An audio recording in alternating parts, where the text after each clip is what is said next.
The NFL is a league built on chemistry. Get a quarterback and his favorite target locked in, and it can turn a losing franchise into a contender almost overnight. Two great players who trust each other should guarantee deep playoff runs, division titles, maybe even a ring. However, chemistry on paper does not always survive contact with reality. And here are the greatest duos in NFL history who had every reason to succeed and still managed to fail miserably. Starting with a quarterback and receiver who were drafted by the same team in the same year, broke up in the ugliest way possible, and then got back together 5 years later just to fail all over again. In the 2006 NFL Draft, the Denver Broncos took quarterback Jay Cutler with the 11th overall pick in the first round, then turned around and grabbed wide receiver Brandon Marshall in the 4th round, 119th overall. Nobody thought much of it at the time. Marshall barely played as a rookie, catching just 20 passes for 309 yards, and Cutler didn't take over as the starter until later that season.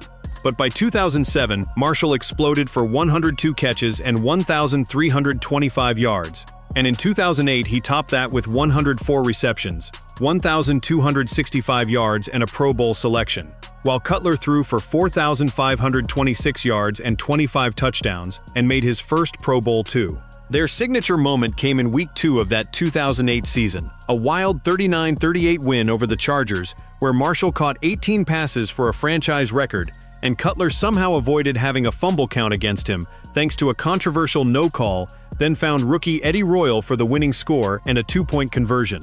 It looked like Denver had its quarterback and its #1 receiver for the next decade. Then came the collapse.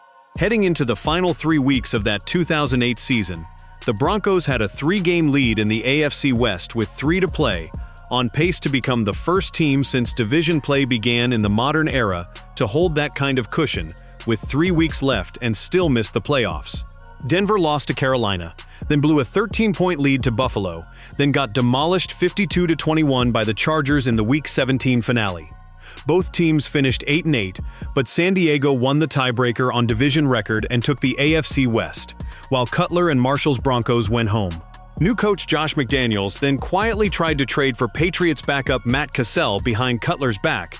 Cutler found out, demanded a trade of his own, and by April 2009, he was a Chicago Bear, dealt for Kyle Orton, 2 first-round picks and a 3rd-rounder. Marshall stuck it out in Denver one more season, making his 2nd Pro Bowl with 1,120 yards and 10 touchdowns, and even broke his own reception record with 21 catches in a single game against the Colts. Only this time it wasn't Cutler throwing him the ball, it was Kyle Orton, the very quarterback Denver had gotten in the trade. Marshall was then shipped to Miami in 2010. The 2 most talented players from that 2006 draft class had been split up before either of them had ever won a single playoff game. For 3 seasons in Chicago and Miami respectively, both looked lost without each other. So in March 2012, the Bears sent 2 third-round picks to Miami and reunited Cutler with Marshall, the football equivalent of getting back together with your college girlfriend and hoping the second try goes better. For a while, it actually worked.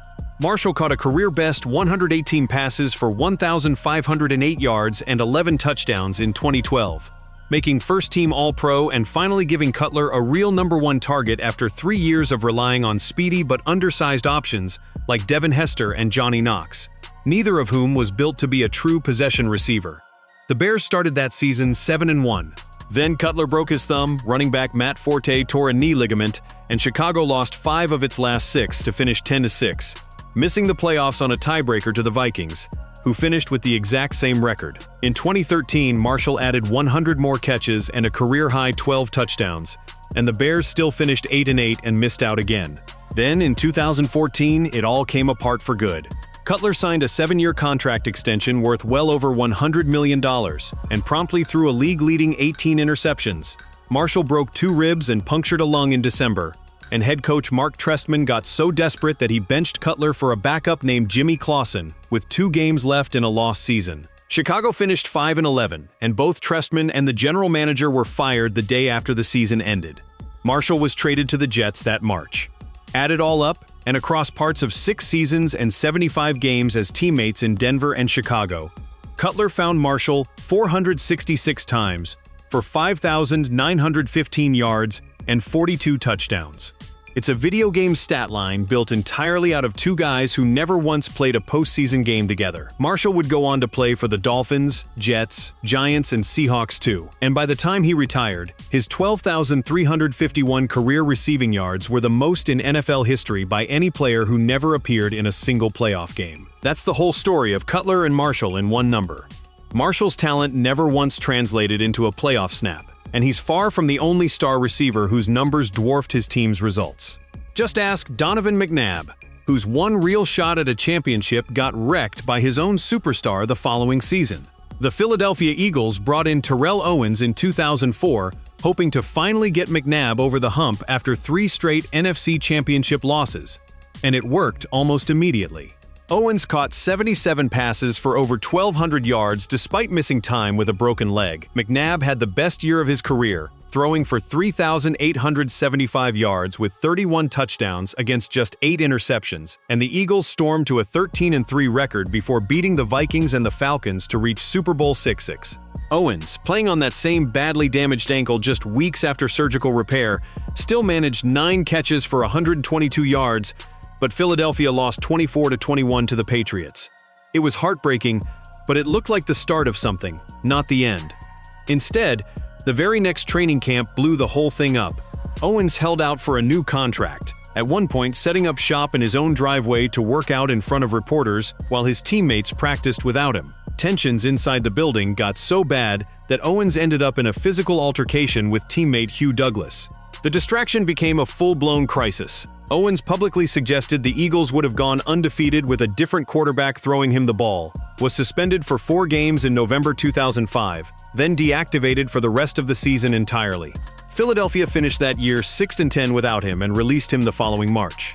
McNabb has said for years that the circus around Owens is what kept the Eagles from ever getting back to the Super Bowl, and the two barely spoke for over a decade afterward. Owens never got back to that stage. Randy Moss did on his very first try with a new team, and what happened to him is proof that even a flawless season can end with absolutely nothing to show for it. Moss had spent his final season in Oakland openly disgruntled, his production and effort both fading badly enough that the Raiders were willing to let him go for pennies on the dollar. The New England Patriots traded that 4th-round pick for Moss in 2007, and he responded by catching 98 passes for 1,493 yards and setting the all-time single-season record with 23 touchdown catches, breaking a mark that had stood since Jerry Rice set it in 1987. Behind Moss, and a record-breaking 50 touchdown passes and 4,806 yards from Tom Brady, New England became the first team in NFL history to finish a 16-game regular season undefeated, scoring 589 points, more than any team in history. Moss was so thrilled with the partnership that he immediately signed a new 3-year deal to stay in New England. 2 playoff wins later, the Patriots were 18-0 and 1 game from the first perfect season since 1972. Then Super Bowl nothing happened. Moss actually caught the go-ahead touchdown late in the 4th quarter, but the Giants drove down the field. David Tyree pinned a desperate Brady pass to his own helmet for one of the most famous catches in football history, and Plaxico Burress caught the winning score with 35 seconds left. New England lost 17-14, a perfect season gone in the final minutes. New England's heartbreak in that Super Bowl was nothing compared to what a different pairing went through 7 years later, at the exact same 1-yard line. The Seattle Seahawks, who had obliterated Denver 43-8 in the Super Bowl the year before, were back trying to become the first repeat champions in a decade, and with 26 seconds left in Super Bowl telex, they had the ball at the New England 1-yard line, trailing 28-24. In the backfield sat Marshawn Lynch, the league's reigning rushing touchdown leader, who had already scored once and gained over 100 yards that night. It was about as automatic as football gets. Hand it to Lynch, punch it in, win the Super Bowl. Instead, Seattle called a pass. Russell Wilson looked for Ricardo Lockett in the end zone, and an undrafted rookie cornerback named Malcolm Butler jumped the route and intercepted it at the goal line. New England ran out the clock and won 28-24. Lynch never touched the ball on the game's final play, and Seattle's dynasty ended 1 yard short of history. That gut punch belonged to Seattle. A year later, it was Carolina's turn to learn the exact same lesson about wasting a perfect setup. The Panthers stormed to a 15-1 record in 2015 behind newly minted MVP Cam Newton, who who threw and ran for 45 total touchdowns that season. And after 2 playoff wins, they carried a 17-1 overall record into Super Bowl 50 as heavy favorites over Denver. Instead, Von Miller wrecked Newton all night, sacking him 6 times and forcing 2 fumbles, including one Newton simply didn't dive on late in the fourth quarter that set up Denver's clinching touchdown.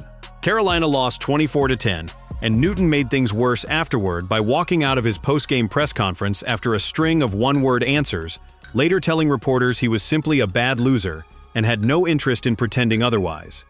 Newton's meltdown was rough to watch, but at least the Panthers only lost by 14. The following year, another MVP somehow found a way to lose a Super Bowl after leading by 25 points. Matt Ryan had just won NFL MVP off the back of a 4,944-yard, 38-touchdown season that led Atlanta to an 11-5 record and the NFC South title.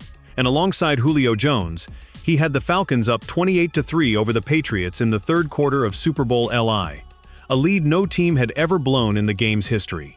Then New England scored 25 unanswered points to force overtime, and with the Falcons already up 28-20 late in the fourth quarter, Jones made a spectacular sideline catch that put Atlanta in field goal range with the win all but sealed. Instead of running the ball twice and letting the clock bleed out, Atlanta called a pass, Ryan was sacked, a holding penalty followed, and the Falcons were pushed out of field goal range entirely and forced to punt. New England tied the game, won the coin toss, and marched down the field to win 34-28 in overtime, completing the largest comeback in Super Bowl history and turning Atlanta's coronation into the most infamous collapse the sport has ever seen. Not every implosion happens on the field, though. Sometimes the meltdown starts in the locker room, long before kickoff. In Pittsburgh, running back Le'Veon Bell and receiver Antonio Brown formed 2/3 of the so-called Killer Bees, alongside quarterback Ben Roethlisberger, and for a few years, they looked like the best offensive trio in football. As the #1 seed in the 2017 playoffs, the Steelers were expected to cruise to the AFC Championship, and Brown and Bell both delivered, combining for well over 200 yards from scrimmage. It didn't matter. Pittsburgh still blew a 21-point first-half lead and lost 45-42 to the heavily underestimated Jaguars at home, one of the biggest upsets of that postseason. Then the money argument started. Bell sat out the entire 2018 season rather than play under the franchise tag, and Brown got into a shouting match with Roethlisberger at practice that same December, skipped the team's must-win Week 17 game against the Bengals, and was benched for the finale. Brown was traded to the Raiders that March for a 3rd and a 5th-round pick, while Bell signed with the Jets as a free agent. The two of them eventually did reach a Super Bowl together, sort of. 2 years later, Bell and Brown both suited up for Super Bowl IV. Just on opposite sidelines, Bell for the Chiefs and Brown for the Buccaneers, as backups on teams that weren't the one they had spent years trying to build a championship with. Antonio Brown wasn't the only star receiver whose off-field theatrics sank a season. A year before Brown's blow-up, a different superstar wideout took his own quarterback down with the help of a viral photo taken on a boat. The New York Giants clinched a wild-card spot to close the 2016 season, and Odell Beckham Jr., along with a few teammates, spent the following off-day partying on a yacht in Miami. The photos went everywhere. Days later, in the Giants' wild-card game at Lambeau Field, Beckham dropped multiple passes, including one in the end zone, and finished with just 4 catches for 28 yards as Aaron Rodgers and the Packers routed New York 38-13. Beckham reportedly banged his head against a door and punched a hole through a wall afterward. It was Eli Manning's final playoff game as a Giant, and the only playoff game Beckham ever played in New York. Beckham eventually got his championship elsewhere, but before that, he tried running the same act back in Cleveland, and this time it wasn't a boat that sank him, it was his own father. The Giants traded Beckham to the Browns in March 2019 for safety Jabril Peppers and 2 draft picks, hoping to finally give young quarterback Baker Mayfield a true #1 target. Injuries got in the way almost immediately, and in October 2020, Beckham tore his ACL chasing down a defender after one of Mayfield's own interceptions. Cleveland then went on to finish 11-5 and beat the Steelers 48-37 in the wild card round, its first playoff win since 1994, entirely without him on the field. Beckham came back in 2021, but the chemistry never returned. After a one-catch game against Pittsburgh that November, Beckham's father posted an 11-minute video to Instagram picking apart every throw Mayfield had missed him on. Days later, the Browns released Beckham outright, a team that had already proven it played better without him. Beckham did eventually get his ring, just not with Mayfield. Picked up by the Rams a few weeks after his release, he caught 7 touchdowns in a dozen games, more than he'd managed in his entire injury-plagued stint in Cleveland, and helped Los Angeles reach Super Bowl LVI. He opened the scoring with a touchdown catch in the first quarter against the Bengals. Then, with under 4 minutes left in the second quarter, on a completely harmless non-contact play, his left knee buckled. It was the same ACL, torn for a second time, in the same Super Bowl he was finally about to win. Beckham didn't play another snap that night, but the Rams held on to beat Cincinnati 23-20, and he got his ring from the sideline in street clothes. Across 2 franchises and the better part of a decade, the most talented receiver of his generation finally won it all in the one game he couldn't finish.